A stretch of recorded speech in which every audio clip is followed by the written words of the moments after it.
So it is my privilege to introduce Dr. Hanna Kahleova. She is the Director of Clinical Research at the Physicians Committee for Responsible Medicine and directs research studies analyzing the effect food choices have on insulin resistance and the regulation of healthy body weight. Her current research includes analyzing the thermic effect of food in response to a 16-week dietary intervention. Dr. Kahleova earned her doctorate in nutrition and diabetes and her medical degree from Charles University in Prague. As a postdoctoral research fellow at Loma Linda University in California, Dr. Kahleova analyzed data from 50,000 Adventist Health Study 2 participants. Her favorite prescription for optimal health and wellness is to eat a whole food plant-based diet and to be physically active. Will you all help me welcome Dr. Hanna Kahleova? Thank you so much for the kind introduction, Debbie. It's such a pleasure to be here. Last time when I was here, we were talking about the power of a plant-based nutrition for type 2 diabetes. And today we're going to talk about type 1 diabetes. Let me just explain the difference. Most people with diabetes have type 2 diabetes.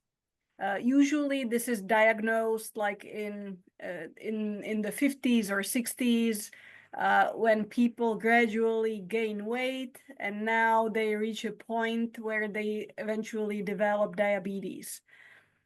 This places, the continuous weight gain places a huge demand on the beta cells in the pancreas that produce insulin. So by the time type 2 diabetes is diagnosed, about 50% of the beta cells in the pancreas that produce insulin are gone. And we are trying to just like save whatever is left. But the main issue in type 2 diabetes is insulin resistance, where the body is not responding to the insulin that the body is producing. First in sufficient levels, and eventually, the beta cells are diminishing and diminishing until we reach a point where the body is not able to produce enough insulin either. Type 1 diabetes, on the other hand, is an autoimmune condition, and it's usually diagnosed in childhood, although there are some adults that may be diagnosed with type 1 diabetes as well. But most frequently, this is diagnosed in children, and they have an autoimmune condition where the body is attacking the beta cells in the pancreas that produce insulin. And now the body doesn't have enough insulin, and these people are dependent on insulin for the rest of their life.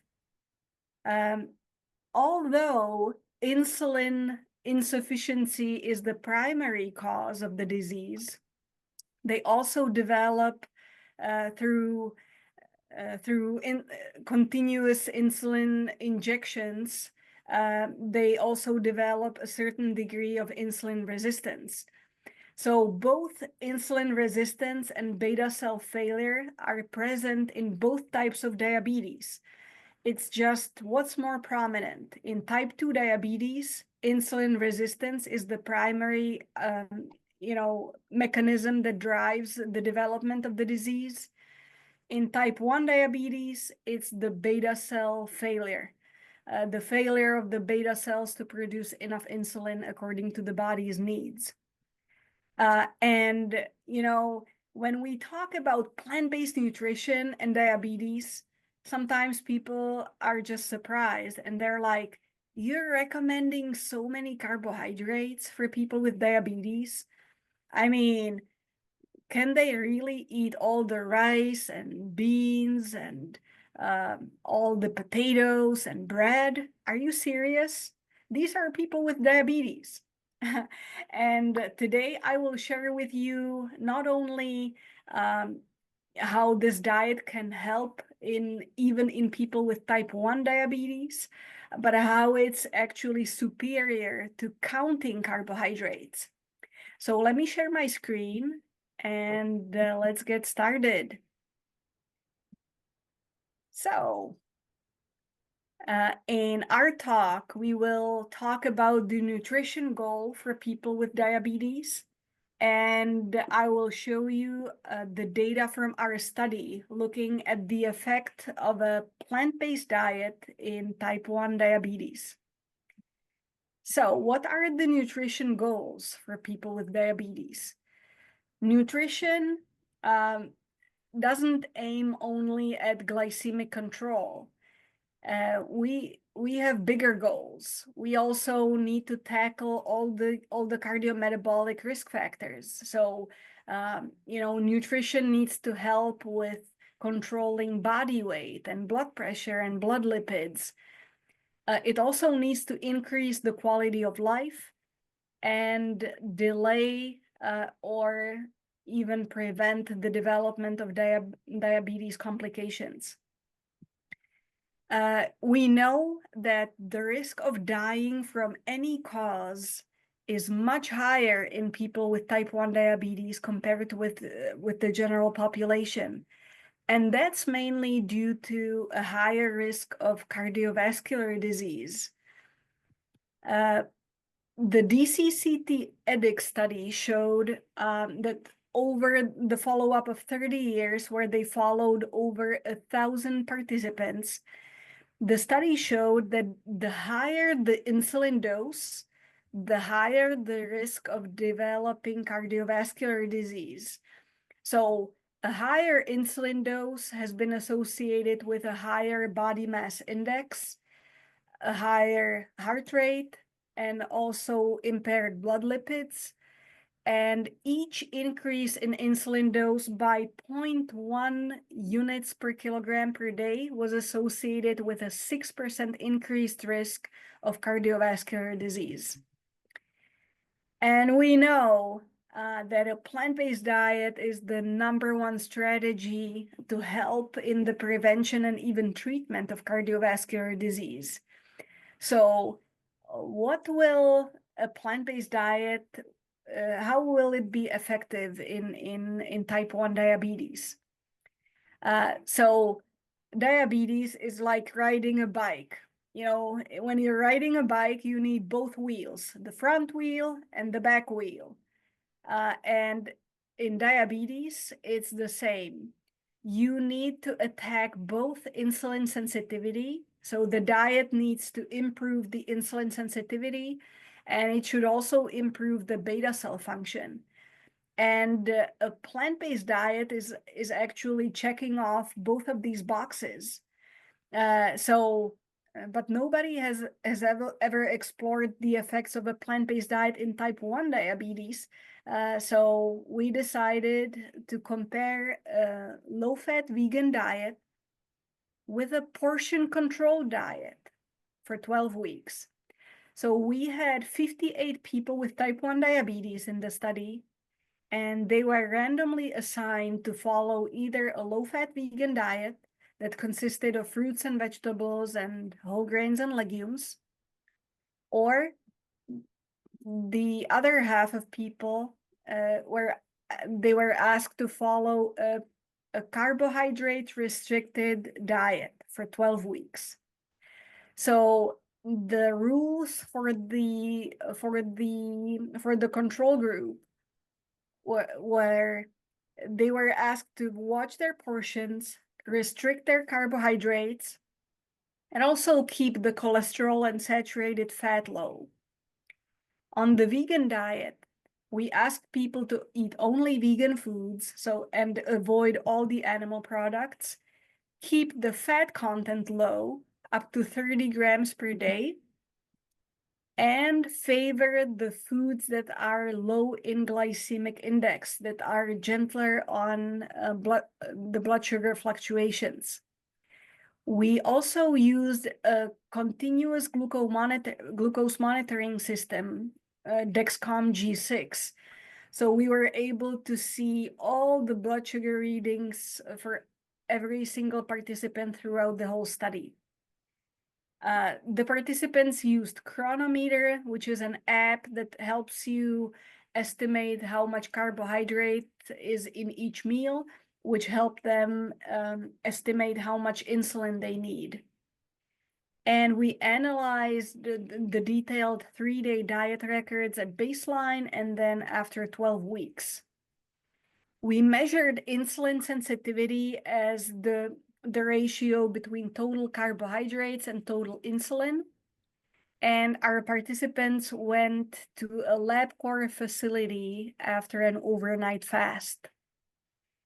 We looked at the total daily insulin dose. Would any of those diets help people reduce their dose of insulin? We also looked at the effect on insulin sensitivity, A1C as a marker of glycemic control, body weight, blood lipids, and also kidney function. So let's look at the changes in nutrition intake. Energy intake did not change significantly on either of the study diets. The macronutrients shifted dramatically on the vegan diet. People started consuming more carbohydrates. So you can see here that at baseline, the average consumption of carbohydrates was roughly 180 grams per day. And they almost doubled their carb intake on the vegan diet, with the average of roughly 300 grams per day. Fat content decreased significantly on the vegan diet. That's the yellow or the orange bar.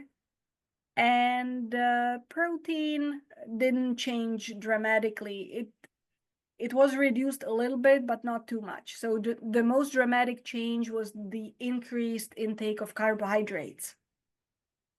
Now on the control diet, on the portion control diet, people were watching their portions, and the macronutrient intake stayed about the same when it comes to proportions. So let's look at the outcomes. When it comes to the total daily insulin dose, how much insulin people were injecting, this dose did not change at all on the portion control diet, but it was reduced by 12 units a day on the vegan diet on average, which is a decrease by 28%. And that's an average. There were people who reduced their insulin dose by 50% or even more. Insulin sensitivity did not change on the portion control diet, but it increased significantly on the vegan diet by more than 100%. A1C as a marker of glycemic control improved on both diets. The average drop on the portion control diet was 0.6%, and the average reduction on the vegan diet was 0.8%. Body weight did not change on the portion control diet, but people lost over 11 pounds on the vegan diet. Total cholesterol dropped more on the vegan diet. LDL cholesterol dropped on the vegan diet. And even kidney function improved on the vegan diet, which was really astounding, because eventually it's not the blood sugar that kills people with diabetes. It's the cardiovascular complications, but also the diabetes specific complications such as kidney failure. So improvements in kidney function were a huge finding. So to summarize the findings, the portion control diet was beneficial to some degree.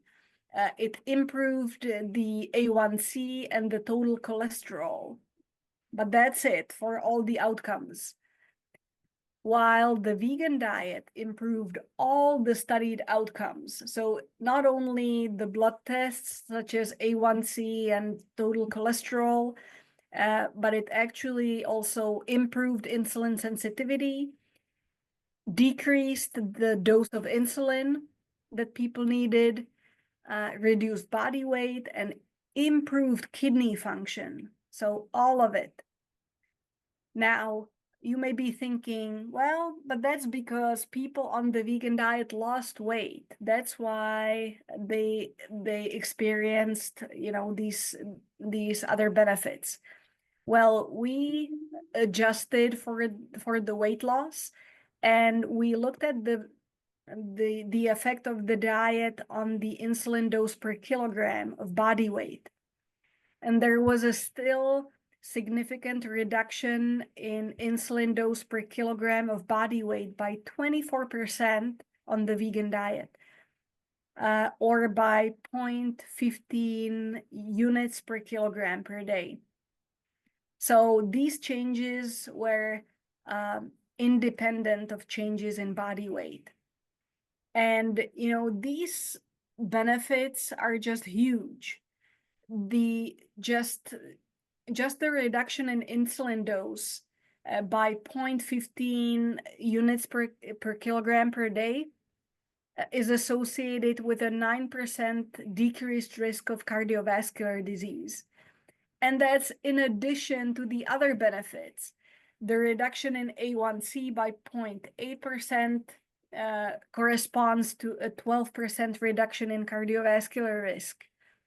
And the 20% reduction in LDL cholesterol is corresponding to a 20% reduction in cardiovascular risk. So all of these benefits are much bigger on the vegan diet that was so high in carbohydrate compared to the carbohydrate restricted diet that has been usually recommended for people with diabetes. So do you find these findings of the study surprising? I'm eager to hear your thoughts, if it's resonating with you, and I'll be also happy to take some questions. Well, I'll start. I think the findings are awesome. And I know that y'all work very, very hard with the diabetes population. So I congratulate you on these findings. Did this study go beyond 12 weeks? Did you follow them any further? And do you have any additional information? That's a great question. We're not allowed to continue the study when the study is concluded, but the participants have the freedom to contact us, and so some of them have been in touch, and they continue to see some further improvements. So some of them even came to our office and recorded their testimonial on video to encourage other people with diabetes. It's pretty cool, the whole quality of life is just transformed when you change your diet, when you take care of your body. All of a sudden you have more energy, you can invest more in your relationships and in your job, and you have more free time that you can actually enjoy, when you're not that sleepy and exhausted. So yeah, the quality of life that people are reporting is just remarkable. And one more question that I have. I read a study one time on diabetes, and it was perspectives from various endocrinologists. And they all said that they would like to have an A1C, that they're preferred for their personal self. So for your personal self, what would you want your A1C to be? That's a great question. I mean, I'm hesitant to answer this question because I'm also cognizant of the different audience that we have. For somebody who has diabetes, the goal is a bit different than for somebody who is healthy. So Obviously, the lower, the better. You don't want, and now the key question is, how do you achieve like an optimum glycemic control, whether you're a healthy person or a person with diabetes? So number one is a low-fat vegan diet, where these foods are nutritious, and even though they have so much carbohydrate, they actually help you keep your blood sugar stable. Number two is also when you eat. Eating a light dinner and a big breakfast. Eat breakfast like a king, lunch like a prince, and dinner like a pauper is another strategy that helps with glycemic control. Number three is physical activity. When you're physically active, studies show that even a 10 to 15-minute walk after each meal can reduce your blood sugar by 50%. 50, that's huge. And that's only, a 10 to 15-minute walk after each meal. But whenever you can get in some exercise, it's super helpful because you are burning more calories for the next 24 hours. And your body's metabolism is just more efficient. And recommendation number 4 that I like to give is go to bed early, because if you're a night owl, it has been shown that night owls have a higher risk of dying from any cause compared with the early birds. They also have a higher risk of developing diabetes by 30% compared to the early birds. And sleep has been shown to be one of the most important strategies, next to diet and exercise, in controlling the blood sugar and in controlling body weight as well. So you want to get, whatever amount of sleep you need. For most people, it is at least 8 hours each night. But there are differences between people. For some people, they wake up after 6 hours of sleeping and they're completely refreshed. Some people may need a little bit more, 8.5 hours or even 9 hours every night. So you know your body best. Optimizing nutrition and exercise and sleep can have really profound effects on glycemic control. And for many people, they may see their diabetes reversed completely, or at least see some significant improvements. Very thorough explanation. Thank you.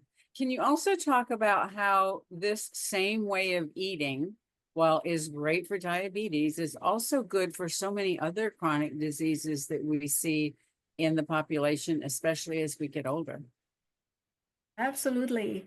This is the difference between nutrition and the medications that you need to take. When you go to see a doctor, you will get one medication for your blood pressure, another one for cholesterol, another one for diabetes. And here in nutrition, you have like a whole pharmacy store. So we're not only tackling diabetes, but also the underlying cardiovascular disease. It's good for the prevention of cancer. And it can help with so many conditions. In one of our studies, we also showed that a low-fat vegan diet, which included cooked soybeans every day, can reduce the postmenopausal hot flashes by 88%.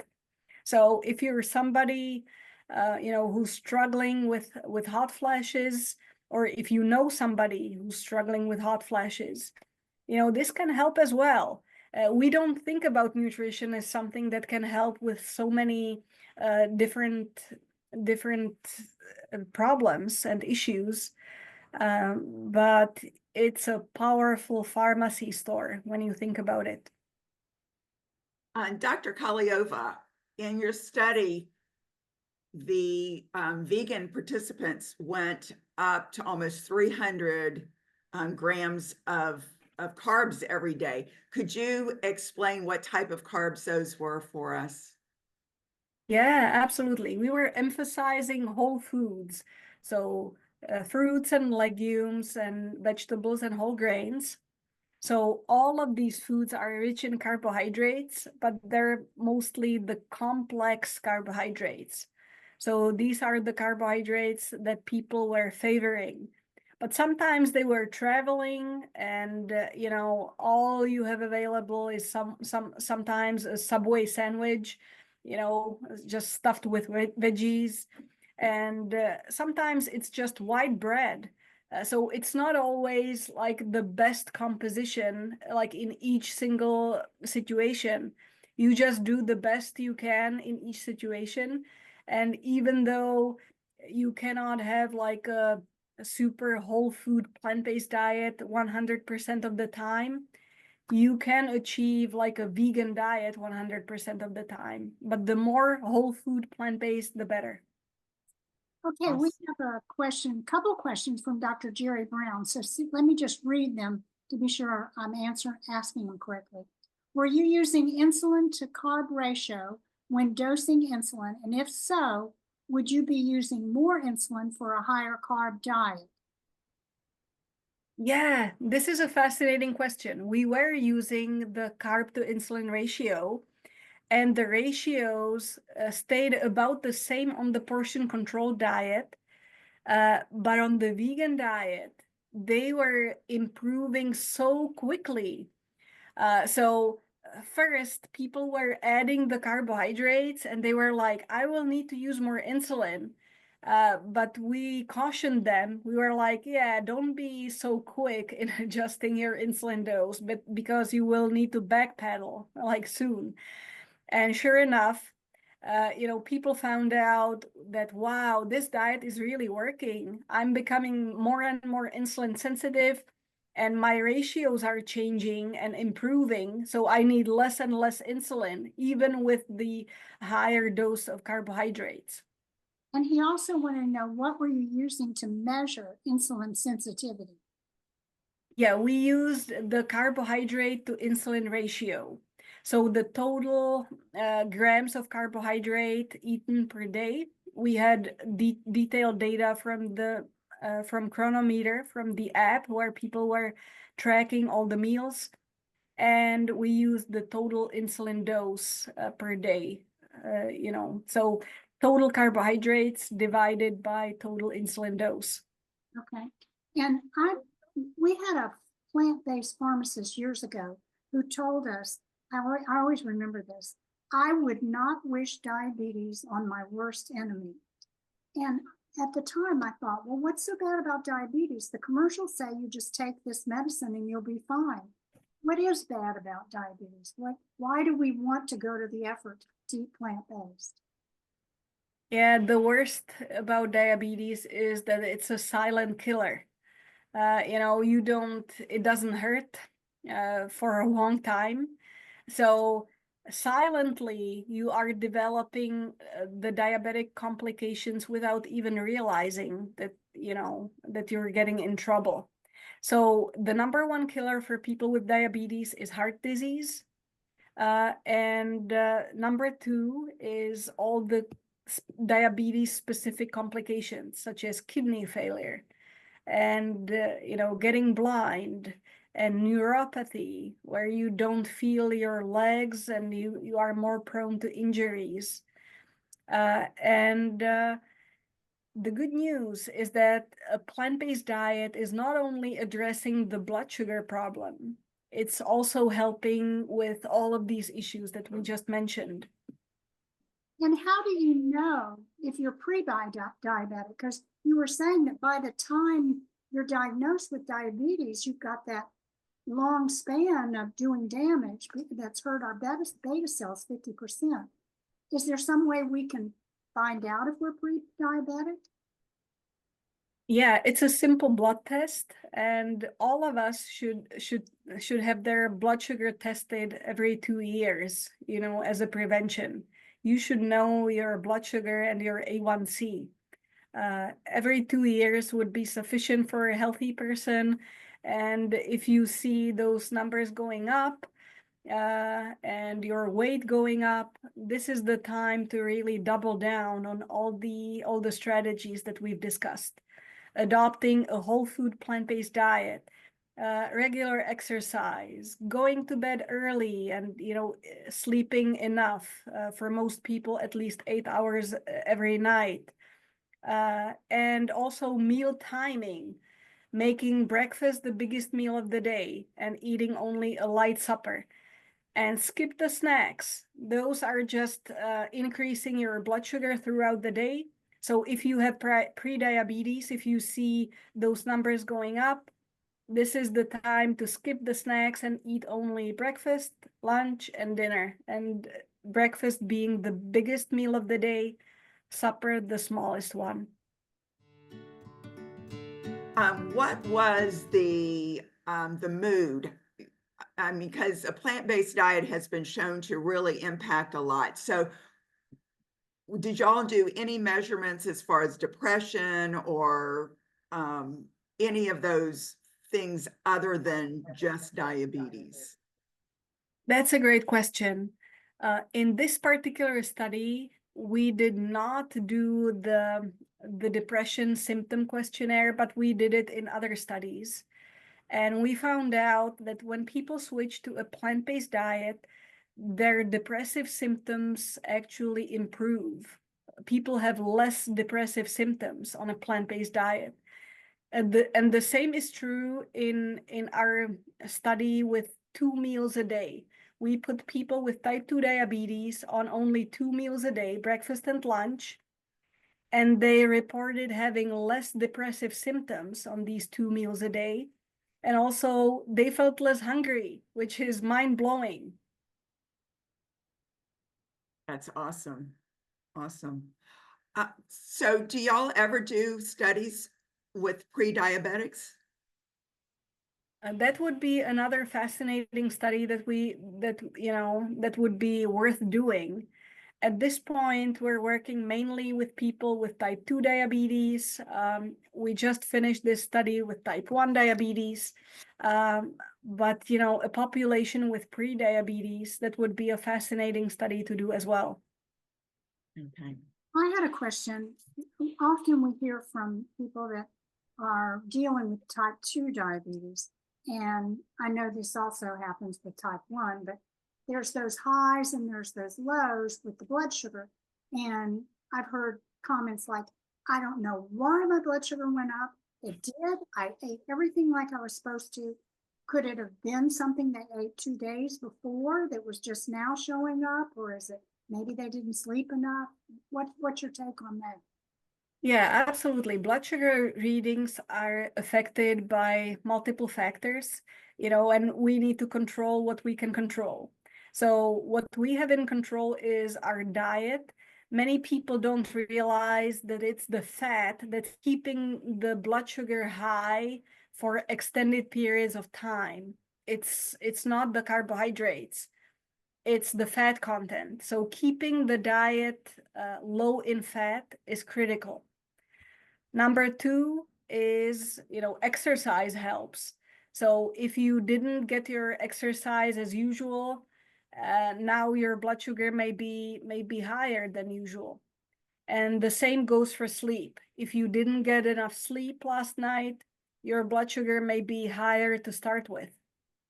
So all of these 3 aspects are super critical: nutrition and exercise and sleep. I have one comment that maybe you can respond to, but I've read and seen in different places where they talk about the fact that just a simple walk around the block after a meal can help blood sugar. Do you find that to be true? Absolutely. This is a really good recommendation. In one study, they asked people to take a 15-minute walk after each meal, and they compared it with one 45-minute exercise session, either in the morning or in the afternoon. And the 15-minute walks after each meal reduced the average blood sugar throughout the day by 50%. So they cut it in half. And these walks after a meal were as effective as a 45-minute exercise session in the morning. And they were more effective than a 45-minute exercise session in the afternoon. So whatever exercise you can schedule throughout the day is beneficial. Even walking around the block after each meal is like really effective in bringing down your blood sugar. And that's really simple enough for almost anybody to do, and probably a good idea whether you have diabetes or not. Yeah, that's right. Dr. Kahleova, could you go into more detail about what you classify as low fat and how olive oil and other oils that seem to be pushed in the markets, how that affects diabetes or health in general? That's a great question. For the purposes of our studies, we recommend that people eat no more than 30 grams of fat per day. And just for your information, in 1 tablespoon of olive oil or any other oil, you already have 15 grams of fat. So that would be half of your daily allowance. So what we advise people to do is cook without oil. When they saute their onions, do it with vegetable broth or soy sauce or water. And you find out that it's doable, it's tasty, you just use other spices, and it gives you all the benefits of the low-fat vegan diet.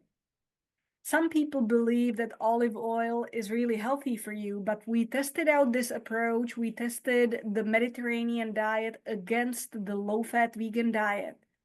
And we found out that people didn't really lose any weight on average on the Mediterranean diet. They were losing about a pound a week on the vegan diet. And this was a crossover trial, which means that each participant tried both of these diets for 16 weeks. So after people completed their vegan diet, now they needed to switch to the Mediterranean diet. And they were like, I don't want to do this. Now I know how effective the low-fat vegan diet is, and you're forcing me to bring the olive oil back. So they needed to do it for science, but most of them decided to come back to the low-fat vegan diet because they experienced how effective it is in reducing body weight.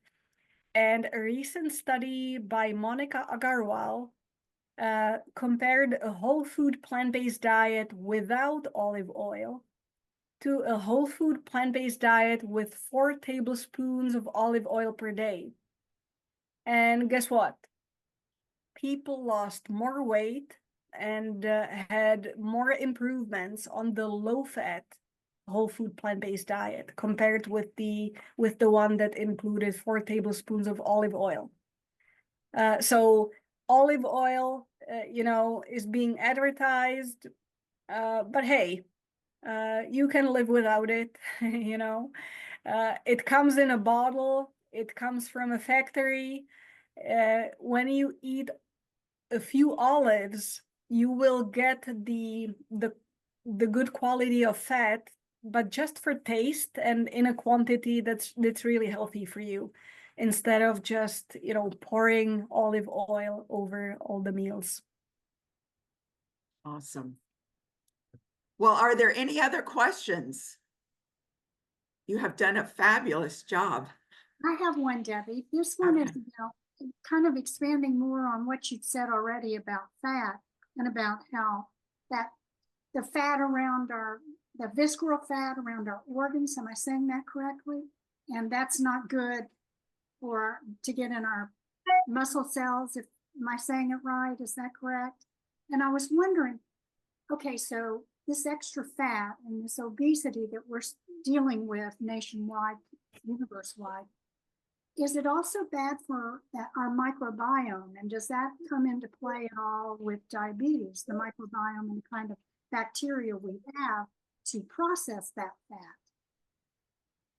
This is a fascinating question and something that we also looked into in our studies.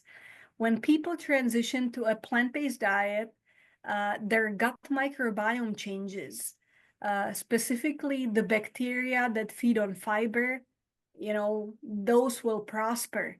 One of them is called Faecalibacterium prausnitzii. And this particular bacteria increased on the vegan diet. And its increase was associated with weight loss, with fat loss, and loss of visceral fat specifically. And it's a bacteria that, people with diabetes have a lower count of this particular bacteria. So an increase of this particular bacteria is also beneficial in preventing diabetes. So absolutely, what you eat affects, not only your metabolism, but also the bugs in your gut, and the gut microbiome will prosper on all the fiber. We truly are what we eat. I mean, Yeah. what we eat just incorporates it into our body. We are what we eat. And the gut is what actually makes that happen. That's right. Wow. So Dr. Brown has a question. Are you using portion control on a whole food plant-based diet? We use an ad libitum vegan diet. People can eat as much as they want until they're satisfied. We don't use portion control on the vegan diet. Somebody may think, well, that's dangerous because what if you overeat on the vegan diet? Well, if you adjust the composition of the diet, if you keep the fat content low, it's kind of challenging to overeat on this diet because it's so high in fiber that people are just satiated sooner. And without even realizing, we find that people usually reduce their caloric intake by roughly 300 to 500 calories per day. But they don't even know about it. They're like, I'm so full because of all the fiber that they're consuming. So we find that even for weight control, there is no need in counting calories. Okay, Brian has a question, and we're going to ask him to ask the question because we're not sure of a pronunciation. Brian, can you unmute? Good morning. I'm wondering about the role of ceramides in the formation of diabetes, the development this is probably related to the other question about visceral fat and cellular function that in the pancreas and liver that wind up being diabetes. Yeah, this is a fascinating question. And just to explain for everybody on the call, diabetes is not about eating too much sugar or too much carbohydrate. It's about eating too much fat, which may be surprising to many people.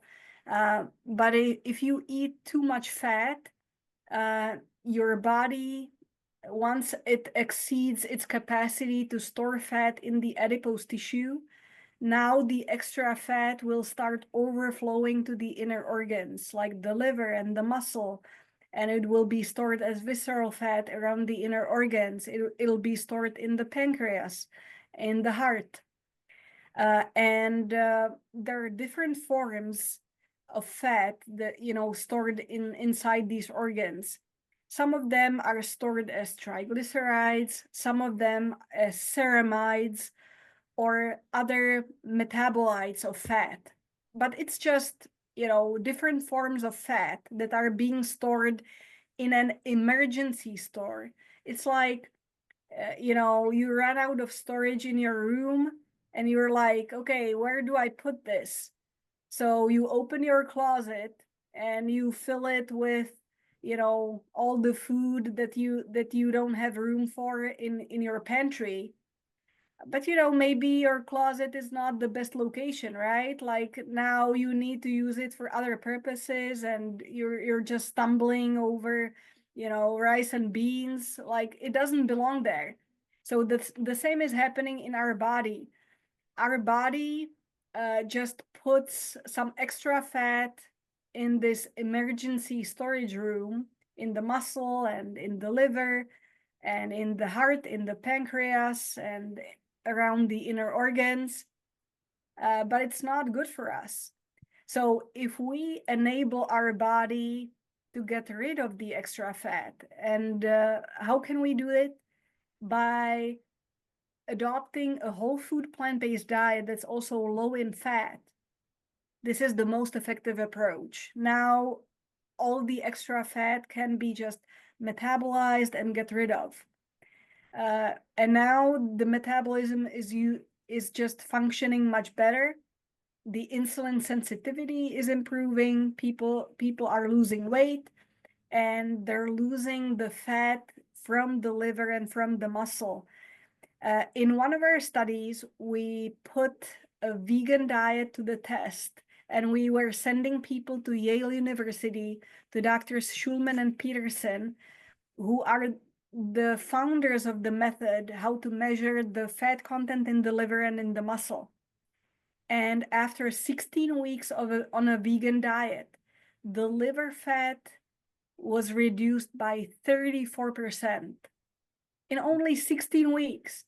So it's really like remarkable what a vegan diet can do for people in such a short period of time.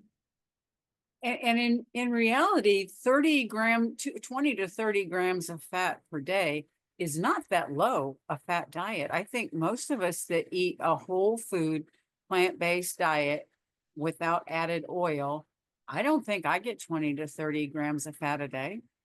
I haven't counted it, but I doubt I do, really. Yeah, you can be more strict and get more benefits. 30 grams a day is completely doable. First, Absolutely. it's a learning curve, and it's a transition for people. In the first few weeks, they're like, oh, I cannot eat this. Like, oh, it's too high in fat. So it takes a little bit of time to get used to it, but it's completely doable. Absolutely. Dr. Kahleova, do you feel, or is there any research showing that a non-alcoholic fatty liver could be a stepping stone to diabetes? Absolutely. People with non-alcoholic fatty liver disease have a higher risk of developing diabetes, but also cardiovascular disease. And most people with diabetes actually have non-alcoholic fatty liver disease.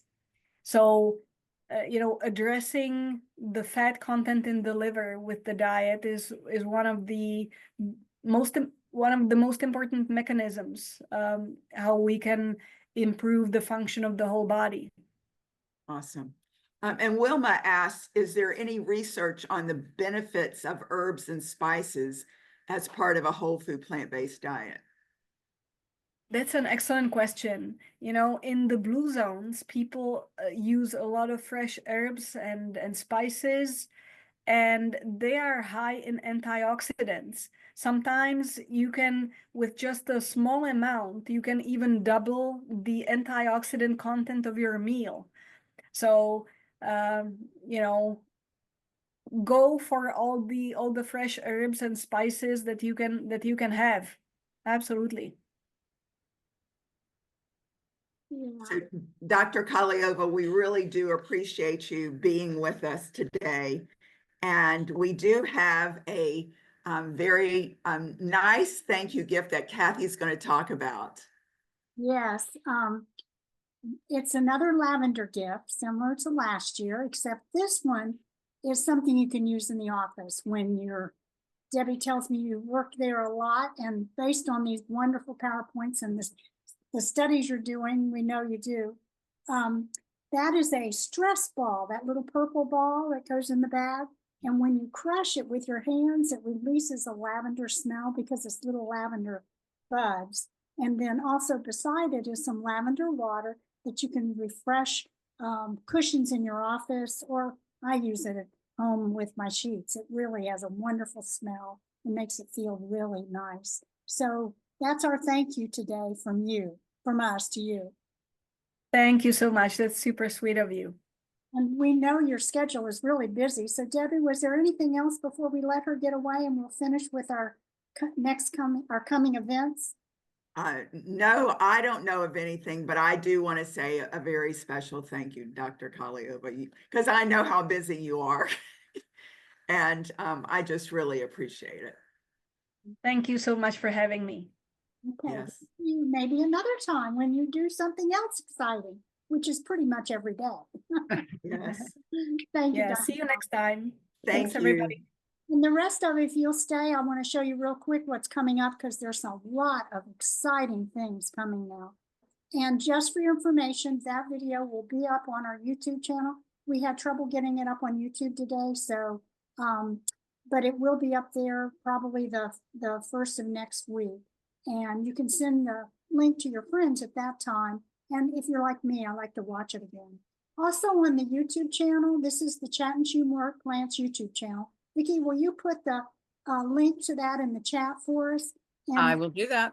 Great. And this is the schedule that we worked through last year for 23-24. And all of these Zooms have videos up there. So if you're interested, like now that the holidays are approaching, Brian Hart, for example, he has a video up there on change your environment to make it easy for you during the holidays. That's up there. So you might want to look at that one. Also, Dr. Kahleova's presentation last year on type 2 diabetes, which was excellent. I've listened to it recently. And then Debbie's got one up there too on color your plate for health's sake. And that would be lovely during the holidays. So you might want to look at both of those, at least those two. And the coming year is here already. We missed our first speaker, Dr. Perez, because of the hurricane. And if you'd like to get to this camera link, this calendar link, that's the link, that's the QR code for it. Debbie, Vicki, can you put up the link to the calendar now? That would be helpful. And All of the links are going up. okay, good. And so we just had Dr. Kahleova, and I'm going to tell you about the next 3 events, but I want to also tell you about the February one. You know, when we go and get our blood tested, many of us are already plant-based. That's kind of a situation where we're not sure what to make of our blood tests because they'll start looking different when you're plant-based. Well, Dr. Marbus is going to talk to us how you read it if you're plant-based. And we're going to finish the year out next year with Dr. Thomas Campbell, the son of Dr. Colin Campbell, who co-wrote with his dad the China study. And it's going to be an exciting event. So, but in the meantime, Debbie's got a session for us in December that really is fun. Debbie, tell them about what's happening with that one. Yes, so it is the holiday season, and you know, there are charcuterie boards that are full of meat, and that's not something that we accept on a whole food plant-based diet. So we are going to be putting together some plant perfect party boards. We're also going to be giving you some wonderful recipes that I have developed. And we are putting those together on these boards. It's going to be fun. It's going to be full of color because we want to make sure we maintain our health. And so anyway, it is free. It's going to be on Friday, December 6th, and we hope you will join us. There is the QR code to register, and I hope to see everyone there. And Debbie, we already have people signed up and we haven't even advertised this event yet. So you want to get in on this. And okay, so register for Debbie's class coming up, but mark your calendar for this one. And this is going to be fun. It's going to be in person with Jane Esselstyn. Debbie, tell us about that one. Yes, so this is another exciting event. Jane Esselstyn is going to be joining us in person. We will also have a cameo appearance with her parents, Dr. Caldwell B. Esselstyn, and also his wife, Anne. And if you are familiar with Jane and Anne, they do a wonderful weekly cooking demonstration, and they just teach us so much. So anyway, they're going to be in person. And if you look at the very top of this graphic on the right-hand side, you're going to see Florida Kale Blazers. So Kathy and I and a group of ladies are building a healthy plant-based community here in Central Florida, and we are called Florida Kale Blazers. We want to make it easy for people to be on a whole food plant-based diet by providing education, providing cooking demonstrations, recipes, anything that you need, book studies and videos. So anyway, we're going to be getting out more information. And if you would like to be part of this, please put your name in the chat box and we'll make sure that you are part of our community. But this is a free event. It is on Friday, December 3rd. It starts at 5 p.m. and it's going to be a sensation. We are limited. I know this past January, we had Dr. Michael Greger. It was sold out within the first 3 weeks. So, and when I say sold out, it's free, but it still was sold out. You know, there wasn't enough space. So if you want to know more, make sure we know who you are. Okay. Thanks, Kathy. And I'd like to add, Jane and Ann Esselstyn are a hoot. If you haven't seen them, go to our YouTube channel. We've had them. You will laugh at them. They are so much fun. And to be there and see Jane in person, I personally can't wait because they are amazing. And so you need to mark your calendar, January, not December the 3rd, 2025. And if you want to find out about it, then you need to get on our email list for when to register. And I'll show you that in a second. But before that, I wanted to tell you real quick that we do have a regular January Zoom, and I just wanted to give you a heads up on that one. This slide has so much information on it. I kept thinking, no, they need to know that they'll find out this and that. Just know that this will be a good Zoom because this is the co-author of The Pleasure Trap. And Vicki, you know how good The Pleasure Trap is. How many times have you read that? Oh, I refer to it all the time. I read it. I've reread it probably completely 3 times. And I don't know how many times I pull it out to share things with people because it's amazing. Yeah, so that if you haven't read that yet, put it on your reading list. And then his new book is Can Fasting Save Your Life? And this is about what they've been doing at True North Health Center in California. And just look at all the personnel they have on hand to help people when they do a water fasting program. It's just amazing, and how they work on medical problems and obesity. And he does a lot of talking about obesity and what causes it, as we learn from The Pleasure Trap. So all of those topics will be addressed and with some good solutions. We hope you'll join us. We do have a podcast that comes out every month. And so you'll also want to subscribe to that so you'll be alerted when the new one shows. And if you want to know all the information that's happening with our group, send us an email if you're not on the email list, 54321health@gmail.com.